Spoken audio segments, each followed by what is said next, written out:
El siguiente programa es ajeno a la programación de Vea Canal. Cualquier eventualidad es responsabilidad del mismo.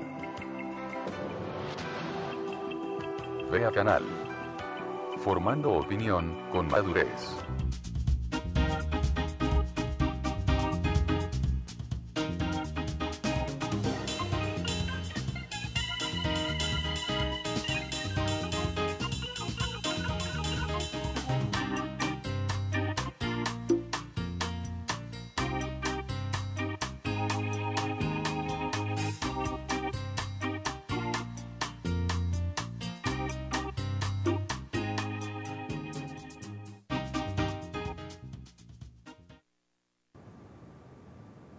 Buenos días televidentes, hoy día lunes 9 de julio del 2012 tenemos como todos los lunes la Mesa Interreligiosa e Intercultural de Guatemala para poder transmitir a todo el pueblo de Guatemala y a los canales que se miran a través del cable de www.veacanal.net lo que es el concepto religioso de diferentes temas y puntos de vista para la construcción de una vida laica, de una vida específica que tiene que ver con el desarrollo de una persona humana que tenga un entorno sano, saludable y una paz firme y duradera en el caso de Guatemala.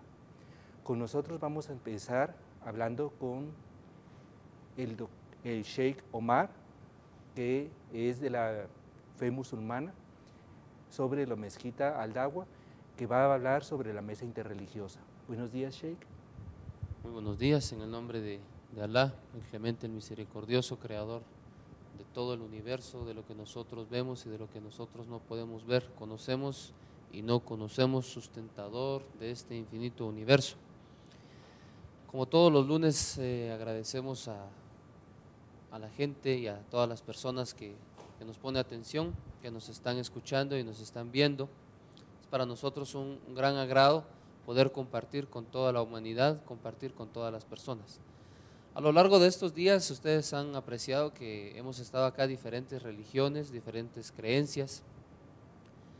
El objetivo de esto se empezó a formar con el apoyo de UNESCO, la cual nos citó para que nosotros empezáramos a hacer una mesa interreligiosa para la paz en Guatemala. ¿Qué podemos hacer nosotros como comunidad, como religión para la paz en Guatemala? Debemos de recordar que la mayor parte, o todos los que estamos acá, somos guatemaltecos, independientemente de qué religión profesemos o practiquemos, nosotros somos guatemaltecos y nuestro objetivo es ayudar a nuestra nación, nuestro objetivo es ayudar a todas las personas, tanto como nosotros podamos, independientemente de qué creencia tengan. Nosotros, todos los que estamos acá, nos hemos respetado a lo largo de estos 2 años que llevamos de estar trabajando, puesto que hemos alcanzado la madurez en la cual el ser humano debe de respetar a su hermano,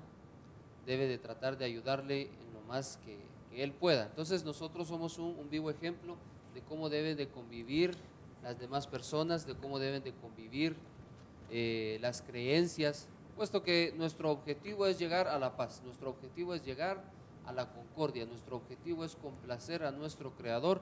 Y para las personas que no creen en un Dios único o tienen otro tipo de creencia, su objetivo es tratar de ser feliz en esta tierra y tratar de llevar una norma la cual nos ayudará a ser mejores seres humanos.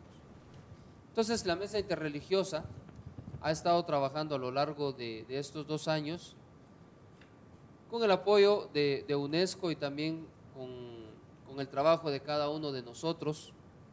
Estas diferentes religiones nos hemos unido para dar los mensajes, para orar a las personas. Nos han visto en las universidades, nos han visto en la plaza central, nos han visto en diferentes lugares. Entonces las personas deberían de preguntar, ¿por qué es que en diferentes creencias ellos conviven? ¿Por qué es que ellos se entienden? Ya que nosotros debemos de alcanzar ese nivel del ser humano, debemos de alcanzar ese nivel que todos nosotros llevamos adentro, y es convivir de la mejor manera posible. La Mesa de Cooperación Intercultural e Interreligiosa de Guatemala la pueden encontrar en facebook.com mesa.interreligiosa, mesa interreligiosa. Entonces nosotros queremos de todas las personas que entren acá a hacer sus consultas, a hacer sus preguntas, a poner también algún tema.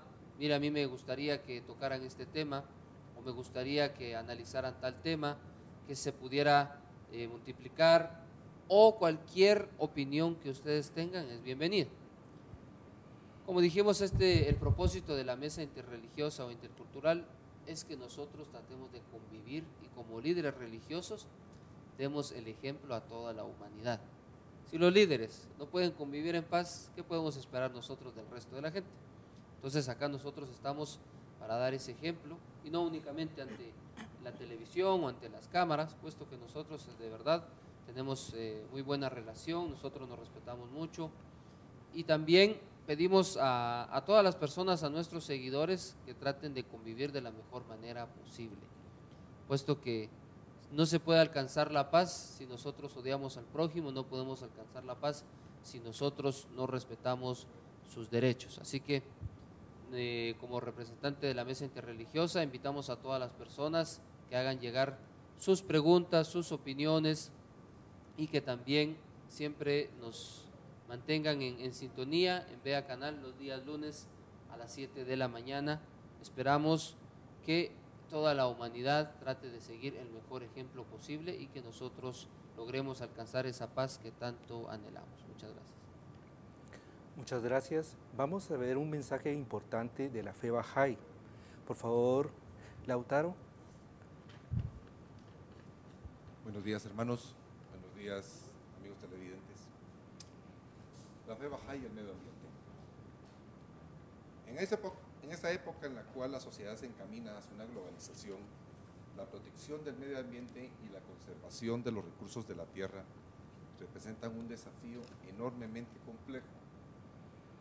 El problema para nosotros no solo es físico, sino también es espiritual. Según las enseñanzas bahá'ís, la solución se basa en la reorganización y administración del mundo como un único país.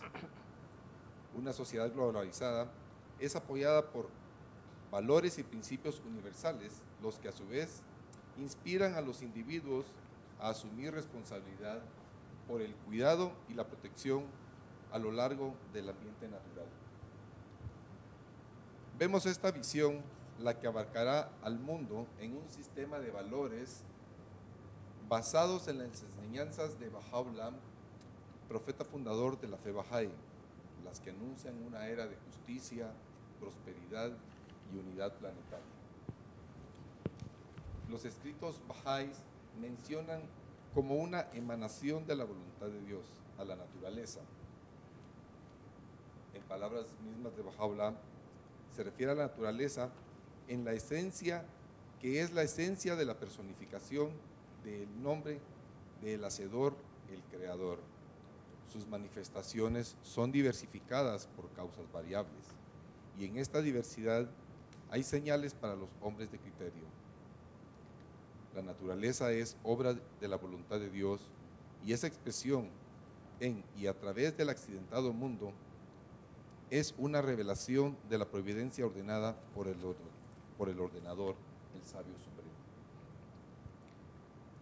Con estas palabras, Baha'u'lláh esboza la relación esencial entre el hombre y su entorno, que la grandeza y la diversidad del mundo natural son reflejos intencionados de la majestad y la generosidad del Creador.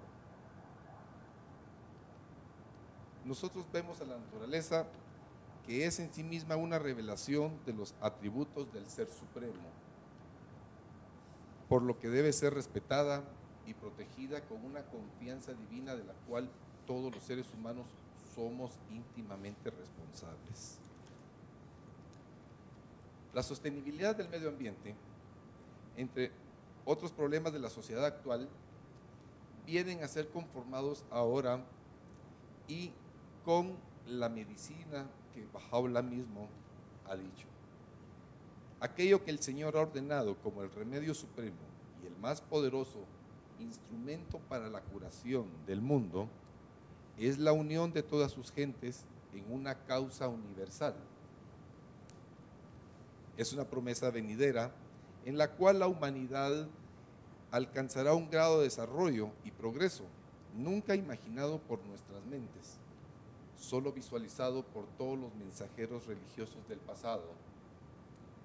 Esta nueva época traerá finalmente paz e ilustración para la humanidad, es decir, el establecimiento del reino de Dios sobre la tierra. El bienestar del hombre, su paz y seguridad serán inalcanzables a menos que su unidad sea firmemente establecida. Por naturaleza, se entienden también aquellas propiedades inherentes y relaciones necesarias derivadas de las realidades de las cosas. Y estas realidades de las cosas, aunque con una extrema diversidad, están íntimamente conectadas una con la otra. Este nuevo paradigma de teología de unidad está basado en esta unidad e interdependencia que tienen una relación específica con temas referentes al medio ambiente. El desarrollo y el progreso de toda civilización gira en torno a él, al medio ambiente. Todas las tradiciones religiosas apuntan hacia un tipo de cooperación y armonía que son en verdad necesarias para frenar la amenaza, no solo contra el medio ambiente, sino todos los problemas sociales, morales y espirituales. Se busca sobre todo revitalizar el espíritu humano y derivar las barreras que limitan una cooperación fructífera y armoniosa entre los hombres y mujeres, cualquiera sea su raza, nacionalidad o credo. Bahá'u'lláh menciona que la religión es el más grande de todos los medios para el establecimiento del orden en el mundo y para el específico bienestar de todos los que moran en él. En todo intento por construir una nueva ética ecológica, las enseñanzas de las tradiciones religiosas desempeñan un papel importante, ya que ayudan a inspirar a todos sus seguidores. Creemos que el acercamiento de la naturaleza, debido a la interrelación entre el hombre y el mundo natural, con plena conciencia de la importancia de los recursos mundiales para la civilización que se está construyendo, basado en valores espirituales. Asimismo, podemos dar el énfasis a la belleza de la naturaleza, el campo y la diversidad de su vida. La promesa de Bahá'u'lláh de que la civilización va a estar sobre la tierra no menos de 500,000 años, o sea 5,000 siglos, hace que sea un poco escrupuloso el ignorar el impacto a lo largo de las decisiones que se tomen en estos días. La comunidad mundial tiene que ver y aprender a hacer uso de los recursos naturales de la tierra, tanto renovables como los no renovables, de una manera que garantice y asegure la sostenibilidad para un porvenir lejano. La civilización mundial que los bahá'ís creen emergirá eventualmente, se animará por una profunda fe religiosa y será una en que la ciencia y la tecnología servirán a la humanidad y la ayudará a vivir en armonía con la naturaleza. Ya que todos los seres humanos somos fideicomisarios de los vastos recursos y la diversidad biológica del planeta, debemos de esforzarnos por proteger la herencia de futuras generaciones. Ver la naturaleza, el reflejo de lo divino, acercarse a la tierra, la fuente de bendiciones materiales, con humildad, balancear sus acciones con moderación y ser guiados por la verdadera y medicina espiritual fundamental para esta época, que es la unicidad de la humanidad. Por último, La rapidez y la facilidad con que establecemos un patrón de vida sostenible dependerá al final de cuentas en la medida en que estemos dispuestos a transformarnos por medio del amor de Dios y la obediencia a sus leyes, en fuerzas constructivas en el proceso de crear una civilización que está en continuo progreso. Gracias. Vamos a ver algo que es fundamental en esta entrevista. ¿Cuál es la responsabilidad que tienen todo lo que son nuestra religión para con lo que es el entorno y el medio ambiente? Es fundamental ver que en este momento hay una destrucción grande de lo que son los recursos naturales renovables y no renovables. ¿Qué característica tiene? Básicamente es que el hombre es el causante de ese problema, porque él es el que ha depredado. Más o menos la mitad de todo lo que son las redes de conciencia que existen en el universo, de este universo llamado Tierra, están destruidas por una depredación y una sobreexplotación, y se basa específicamente en un egoísmo interno que nosotros tenemos. Cada cosa que nosotros estamos queriendo, deseando, es a expensas de la vida y la naturaleza. De acuerdo a las diferentes religiones, de acuerdo a diferentes planteamientos, tenemos una responsabilidad con el entorno, con la vida y las criaturas que están cerca de nosotros. ¿Qué opina o cómo lo plantea esa responsabilidad ecológica, esa responsabilidad desde el punto de vista del budismo tibetano? Muchas gracias, Edmundo, por esta oportunidad.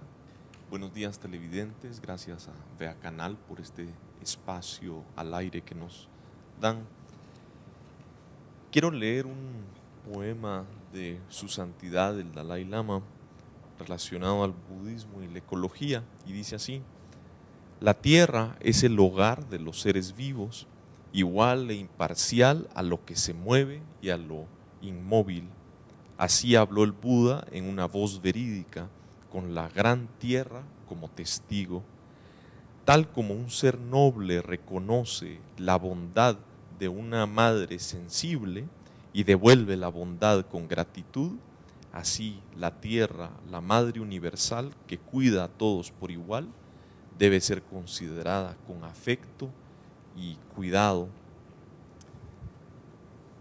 Según el budismo, el mundo animado es el resultado de las acciones, o lo que describimos con el término sánscrito karma, de cada una de los seres actuando individualmente. Y el mundo inanimado es el resultado de las acciones o karma colectivos de todos los seres. Un ambiente saludable o contaminado es creado por las acciones colectivas, constructivas o destructivas de todos los seres que en estos participan, por los que la ecología y el ambiente no debería de ser preocupación de algunos. A veces nosotros creemos que quien debería de resolver este problema es el presidente de algún otro país industrializado o algún científico genio que desarrolla alguna fórmula que resuelve nuestros problemas. No, esta es una preocupación de todos nosotros, porque es el producto de nuestras acciones colectivas. El Buda tenía una gran reverencia por la naturaleza, especialmente por los árboles. Los árboles siempre figuran prominentemente en los eventos principales de su vida. En Lumbini nació debajo de un árbol, en Gaya se iluminó debajo de un árbol, en Sarnath enseñó por primera vez debajo de un árbol, e inclusive en Kushinagar murió debajo de un árbol. Según el budismo, un árbol florecido purifica el viento, nos ayuda a respirar el aire que sustenta la vida, es agradable hacia la vista y también relaja la mente, y su sombra es un lugar bienvenido para el descanso. Además, las sociedades budistas, similar a nuestras culturas indígenas autóctonas en Guatemala creían que deidades trascendentales, deidades locales y espíritus moraban o moran en los árboles, en los ríos, en las montañas.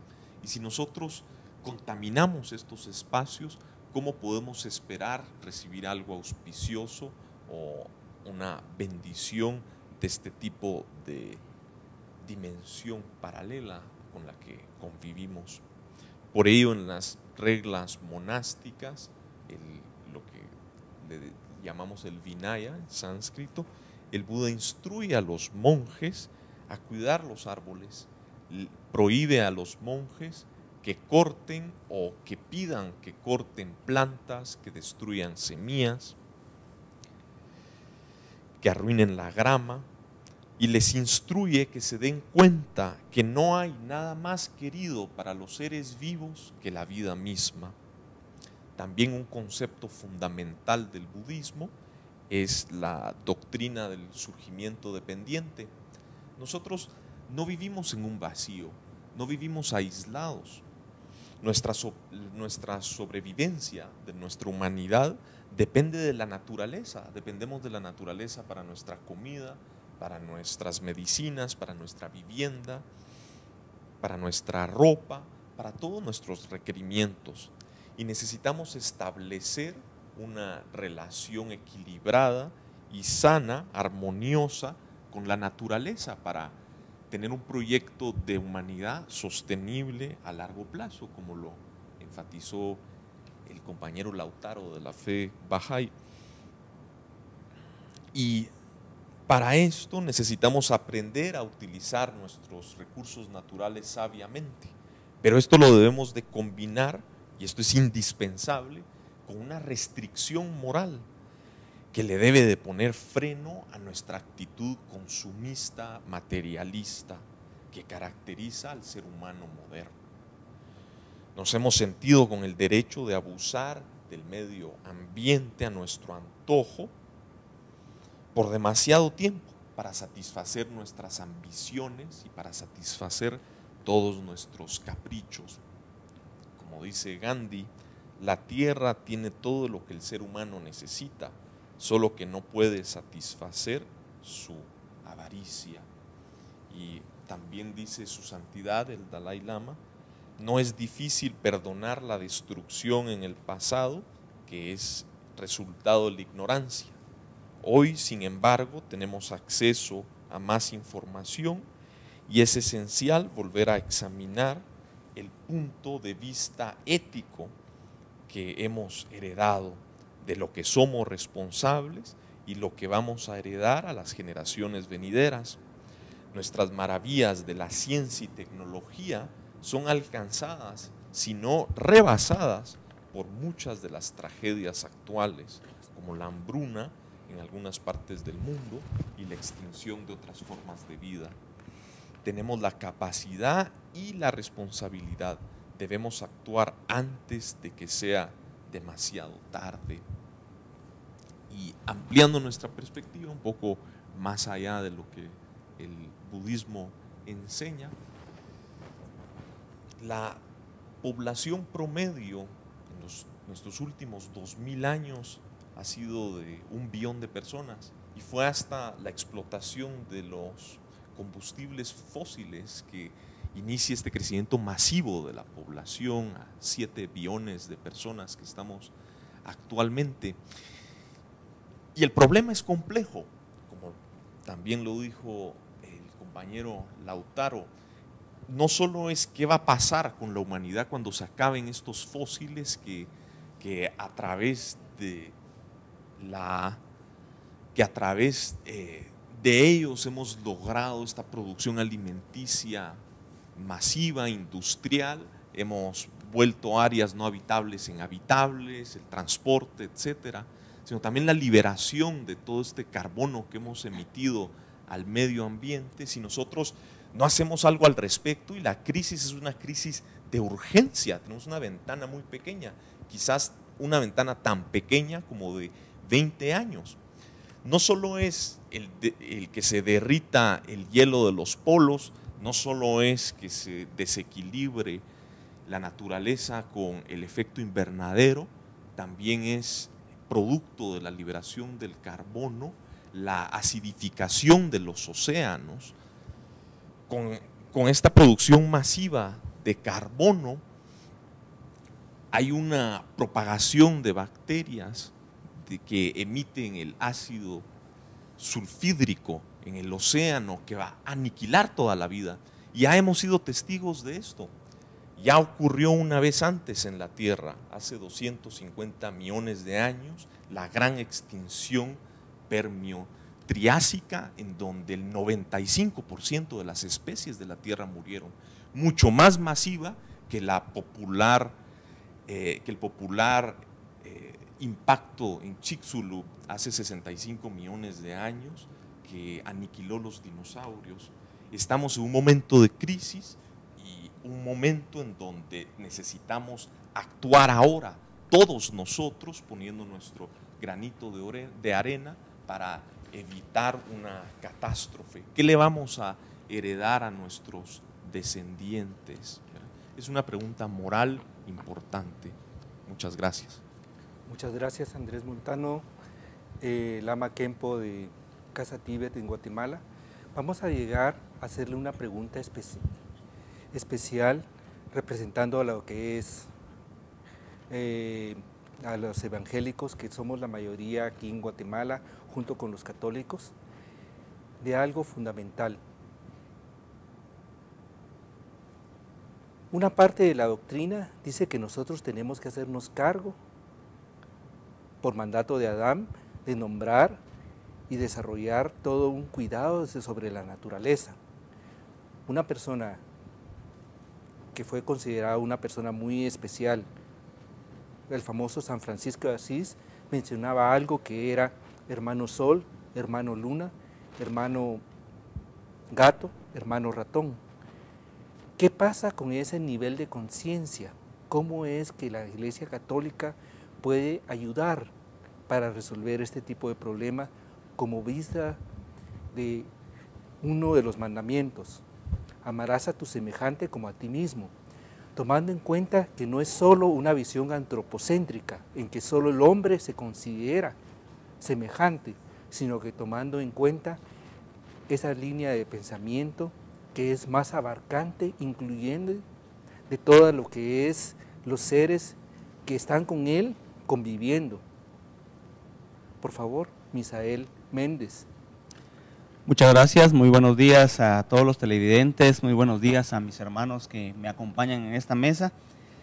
Definitivamente, cuando la semana pasada hablábamos de cuál es la responsabilidad de nuestras religiones, yo pensaba precisamente en lo que decía Edmundo, en cómo tenemos la capacidad para ver a los animales incluso como creación de Dios, como parte de este mundo en el que vivimos.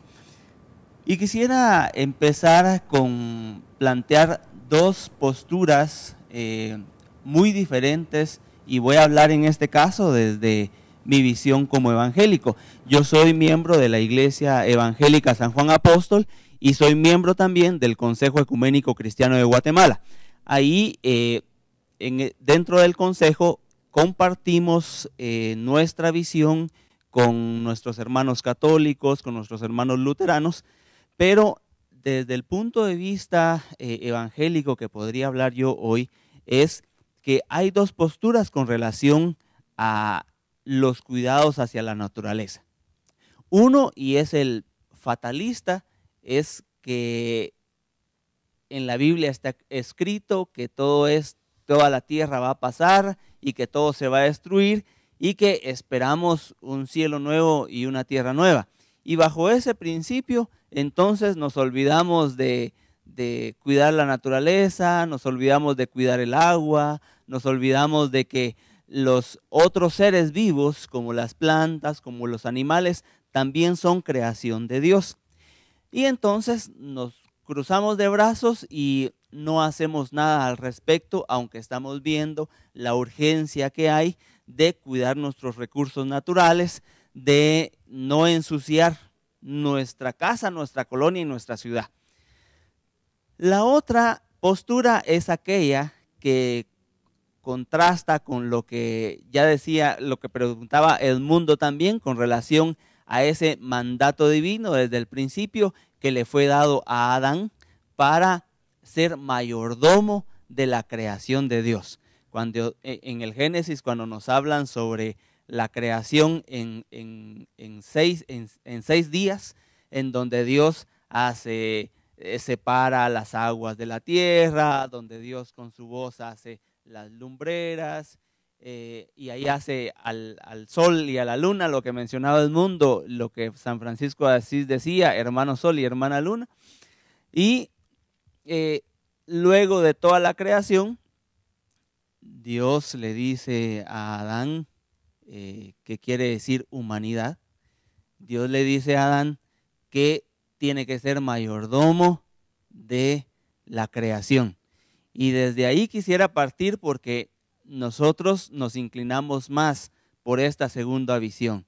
Esta segunda visión que le da al mayordomo un carácter no de que pueda hacer uso irracional de la naturaleza, sino que un mayordomo que cuida, un mayordomo que acompaña, un mayordomo que se preocupa, en este caso, por la creación de Dios. Esta es la que más nos interesa y por la que más nos inclinamos. ¿Por qué? Porque como religión, las iglesias y las religiones producen pensamiento ideológico. En cuanto nosotros enseñemos a las personas de nuestras iglesias de que debemos ir al paso del consumismo, de que, por ejemplo, ahora, en nuestros tiempos, todo lo queremos rápido. Vamos a un restaurante de comida rápida, como se le llama, y queremos que nos atiendan aún más rápido. No hemos perdido ese concepto de la naturaleza, que todo lleva un proceso, que todo lleva un ciclo. Bajo este principio de que nosotros somos mayordomos, tenemos una gran responsabilidad como religiones, y en este caso hablaría yo de los pastores, de los líderes juveniles, de los líderes de mujeres. Tenemos una gran responsabilidad porque debemos de enseñar a ser mayordomos, pero ser un buen mayordomo. Debemos de enseñar desde nuestras casas a cómo debemos utilizar nuestros recursos. Ya no lo voy a explicar, ya lo explicaron muy ampliamente nuestros hermanos de la urgencia que tenemos de aprovechar bien nuestros recursos. En Guatemala todavía hay lugares en donde tenemos agua todo el día, pero hay otros lugares que no están muy lejos en donde el agua es racionada, en donde el agua la reciben nuestros hermanos cada 2 días, cada 3 días. Hay lugares en donde no reciben este vital líquido y lo que tienen que hacer es comprar este producto. Se compra ya como un producto, más bien dicho. En nuestras casas, ¿qué hacemos? Abrimos el grifo para lavarnos los dientes y lo dejamos abierto en lo que nos estamos lavando los dientes. Cuando nos estamos bañando, muchos de nosotros en nuestras casas, y ustedes que nos ven por televisión pueden hacer esa reflexión. Cuando nos bañamos, abrimos la regadera y a veces, como hay mucho frío, dejamos abierta la regadera y nos quedamos abajo del agua caliente y ahí nos enjabonamos, nos lavamos la cabeza, nos lavamos el cuerpo y pasa la regadera abierta media hora. ¿Qué es lo que estamos haciendo con estos recursos? Estamos desaprovechando los recursos y debemos de tener conciencia que hay hermanos nuestros que lo están necesitando. Eso para no irnos muy lejos. En otras partes del mundo están pasando otras crisis, pero hablemos de Guatemala. El problema de la basura en Guatemala, ese es un problema que nos debe de interesar. ¿Qué hacemos nuestros desechos? Cuando usted vaya al supermercado, cuando usted se coma algo, piense en este envoltorio, ¿qué se está haciendo? ¿A dónde se está yendo? A veces no tenemos ni siquiera nosotros en nuestras casas la cultura de reciclar, la cultura de aprovechar nuestros recursos. Así que nosotros como religiones, nosotros como líderes cristianos en este caso, tenemos el compromiso de llevar a nuestras congregaciones este concepto de mayordomía que tiene que ver con el cuidado de la naturaleza. Desde estas cosas muy sencillas en nuestras casas, con nuestros hijos, con nuestros hermanos que están cerca de nosotros, con nuestros vecinos, hasta también hacer esta reflexión hacia lo macro, diría yo, hacia lo más grande. Explicaba muy ampliamente Andrés de esta emisión de carbono que se está dando y que se ha dado durante mucho tiempo, pero todos en nuestras casas queremos tener no solo uno, sino 2, 3, 4 vehículos, porque de esa manera llegamos más rápido a nuestro trabajo, de esa manera llegamos más rápido a nuestro estudio, cuando lo que podríamos hacer es tener un solo vehículo y organizarnos, que eso es lo que nos cuesta. Y por eso yo les quiero hablar desde la visión evangélica de este concepto de mayordomía, que mayordomía nos lleva a pensar en que debemos de ser organizados y no dejarnos llevar por este ambiente de consumo que ya también era mencionado antes. ¿Qué pasa? Nos han vendido la necesidad de que necesitamos tener 2, 3 vehículos porque tenemos que llegar más rápido a nuestros lugares de trabajo y estudio, y nosotros hemos comprado esa necesidad. Y entonces estamos generando más contaminación. Todos queremos tener un vehículo, aunque sea una moto, pero algo que nos conduzca rápidamente, pero que al final estamos contribuyendo a la contaminación. ¿Qué es lo que pasa con la cuestión de la agricultura? Nos han vendido la necesidad de utilizar abonos químicos. ¿Por qué? Porque es más rápido, el crecimiento es más rápido, ya no son 6 meses, sino que son nada más 3 meses. Entonces vamos a tener alimento antes, lo que hablaba Andrés, de esa producción masiva de alimentos. Tenemos que ir más allá de lo sencillo y poner nuestra postura como religiones ante estas cuestiones que están pasando.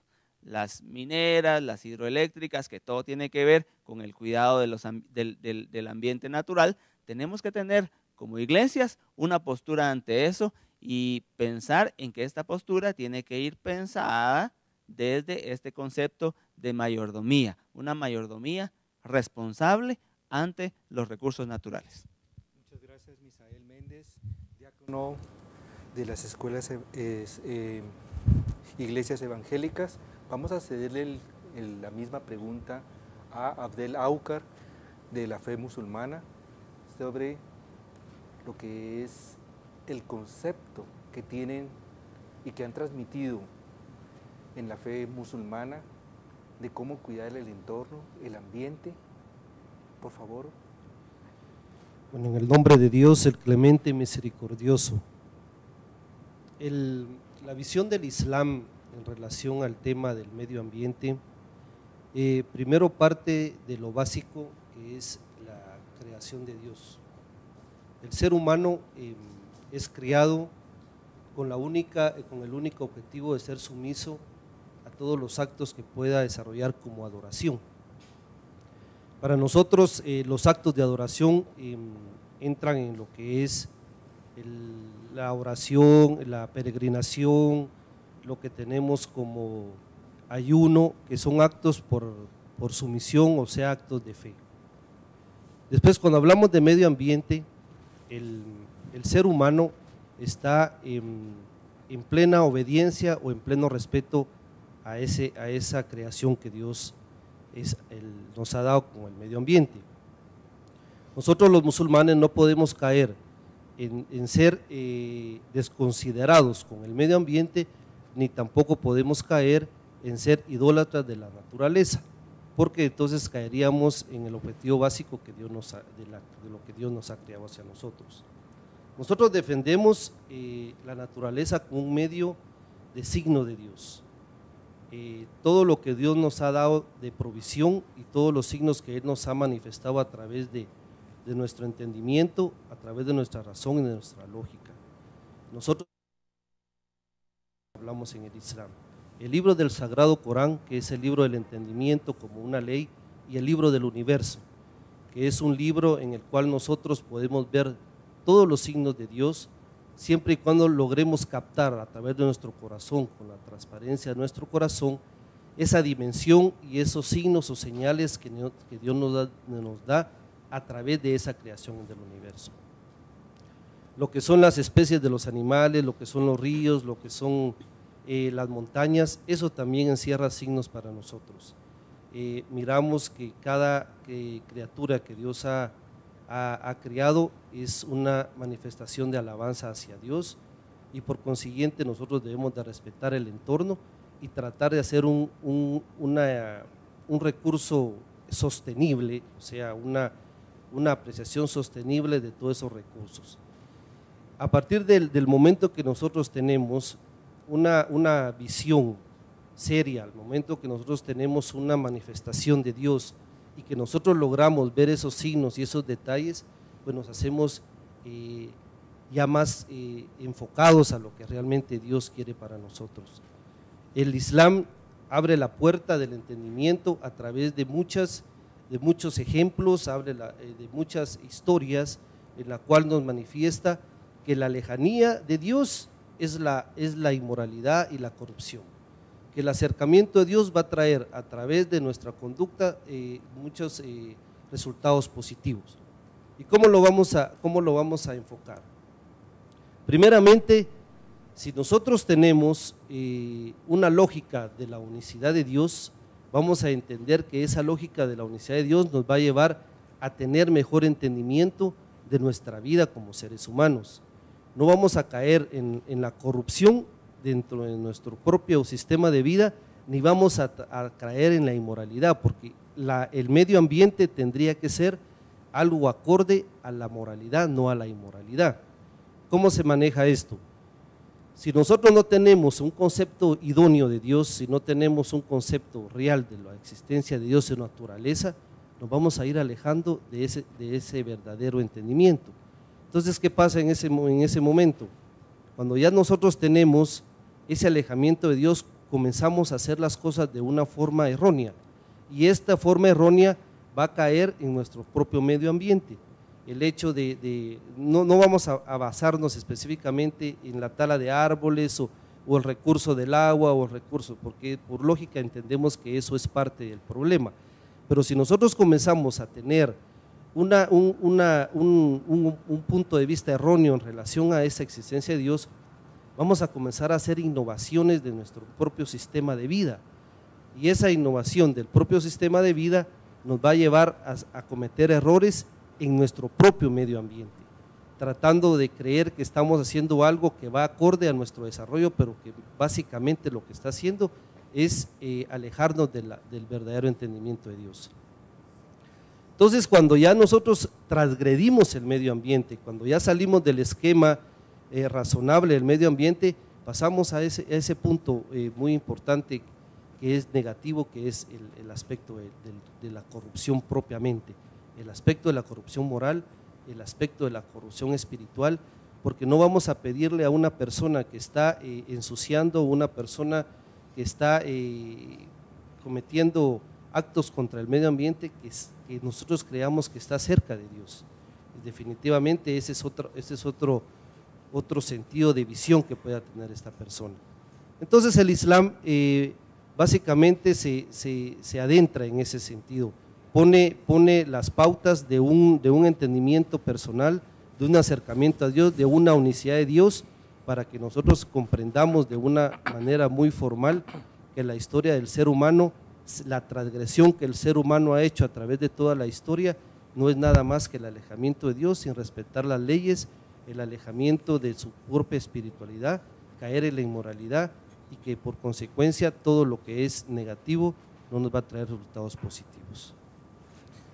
Gracias, Abdel Aukar, por la información que nos ha dado, cómo lo mira y cómo lo visualiza el Islam sobre lo que es el entorno y medio ambiente.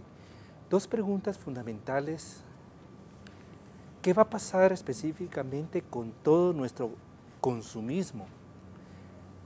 En la producción tenemos lo que se llama una obsolescencia planificada. Y esa obsolescencia planificada consiste en que periódicamente nuestros productos son desechables.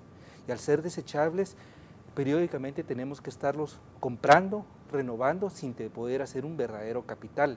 Ese es un concepto economicista que en vez de reciclar, sigue sacando, destruyendo, sacando y destruyendo. Y la otra parte es una parte de egoísmo. En Guatemala vemos que van los niños, miran un pájaro, tratan de meterle con una onda y tratar de matarlo, y no se lo comen. Si va un perro, le pegan un palo o le tiran una piedra. Esa parte que es esencialmente terrible en nuestro proceder desde niños, se refleja más adelante en los adultos, no solo con sus próximos, que son los seres humanos, sus vecinos, sus hermanos, sino que es especialmente hacia los que tienen menos fuerza, menos poder. El padre agrede a la madre agrede a los niños agreden al hermanito más pequeño o en el colegio al que está mucho más pequeño, y ellos al perro, y todos los diferentes seres, cada vez que pueden, arrancan, rompen, destruyen diferentes áreas de lo que es su entorno, agarran las diferentes cosas que no son reciclables, las tiran. ¿Qué pasa con el espíritu del ser humano fuera de esta parte que está unificándose? ¿Qué pasa si existe un alma o no existe un alma de estos seres? Que sí vemos claramente que cuando les pegan un palo, les duele, sufren y se angustian y hasta crean enfermedades. ¿Qué nos dice en un par de minutos a cada uno ese tema? Por favor, Andrés Montano. Muchas gracias, Edmundo. El budismo es una tradición religiosa que no es androcéntrica, no da vueltas alrededor del ser humano como el centro, digamos. Creemos que todos los seres vivos, que todos los seres sensibles somos estructuralmente iguales, poseemos esta misma capacidad, tenemos este mismo anhelo de felicidad y de dejar de sufrir, y por ende todos somos igualmente importantes. Si sufren, por supuesto que sufren. Si se angustian, por supuesto que se angustian tal y como nosotros nos angustiamos. Creemos que somos diferentes, pero en realidad somos estructuralmente idénticos a todos los demás seres vivos. Abdelaucar. Como lo mencioné anteriormente, nosotros creemos de que Dios ha hecho toda la creación, los árboles, todo tiene una vida, o sea, no puede estar muerto. Por consiguiente, nosotros creemos en el Islam también que todo lo que tiene vida, las piedras, todo lo que tiene vida, todo lo que Dios ha creado tiene un paso de alabanza hacia Dios constantemente. Por consiguiente, no puede existir algo que no alabe a Dios. Y este es un punto muy importante que mencionó aquí el hermano Andrés, que para nosotros los musulmanes, cuando se extingue una especie, también se extingue un signo de Dios. O sea, deja de darse alabanza a Dios esa especie que se extinguió. Entonces, ¿qué es lo que nosotros podemos hacer como seres humanos? Tener un desarrollo sustentable, ¿verdad? O sea, algo que tenga lógica y que no sean los extremos y que no caigamos en el juego, como lo mencionaba el hermano, de ese consumismo, de esa destrucción, porque los sistemas económico-políticos en la actualidad nos llevan a determinar que la tecnología tiene que ser primero a pesar del deterioro o la deterioro o destrucción del medio ambiente, ¿verdad? Nosotros creemos de que todo tiene que ser equitativo, existen las posibilidades para que sea equitativo, Dios nos ha puesto la naturaleza a nuestra disposición, nos ha puesto los recursos a nuestra disposición, y nosotros la mano del hombre es la que ha hecho la corruptela y que se ha dejado pues llevar por situaciones de índole, en la historia de índole político-económico, con suplantar a Dios creyéndose que puede desarrollarse sin tener la capacidad o tener el razonamiento de que Dios es el que dispone de nosotros. Muchas gracias. Por favor, Misael Méndez.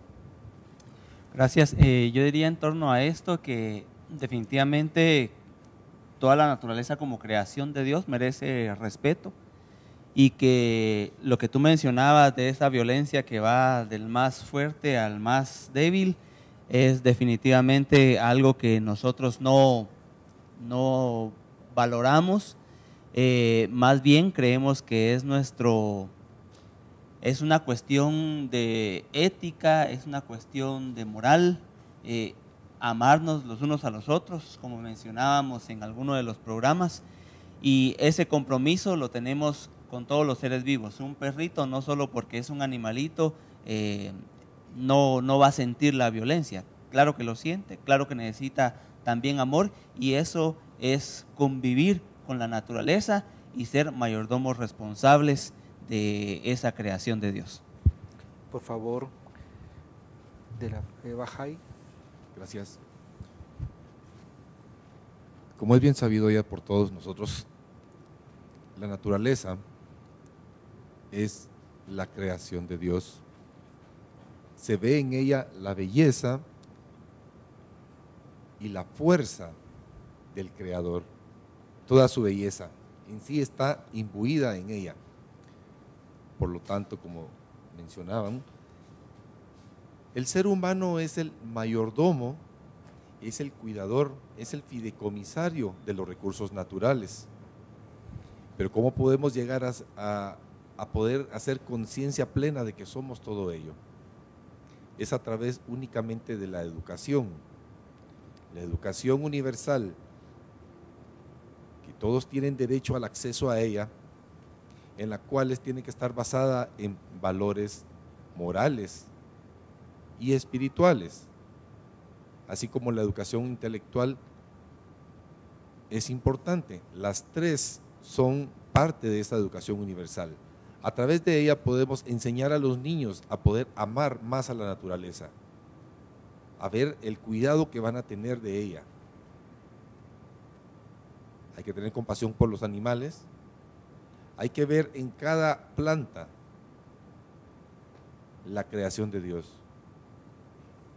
Hasta en una roca podemos ver que está la creación de Dios a través de por los minerales que están compuestos. Podemos ver también que Dios está hasta en el más mínimo átomo de la creación. Por lo tanto, debemos tener conciencia plena de que la naturaleza es parte de un todo y nosotros somos parte de ese todo. Tenemos que cuidarla para futuras generaciones. Gracias. Muchas gracias. Con estas palabras vamos cerrando y dándoles muchas gracias a Vea Canal por este programa que estamos transmitiendo todos los lunes sobre lo que es los puntos de vista de las diferentes religiones sobre temas de interés que están construyendo la paz, el desarrollo y una convivencia armónica y pacífica. Seguimos con Buen Día Otto, con las noticias. Feliz día, feliz semana. Muchas gracias.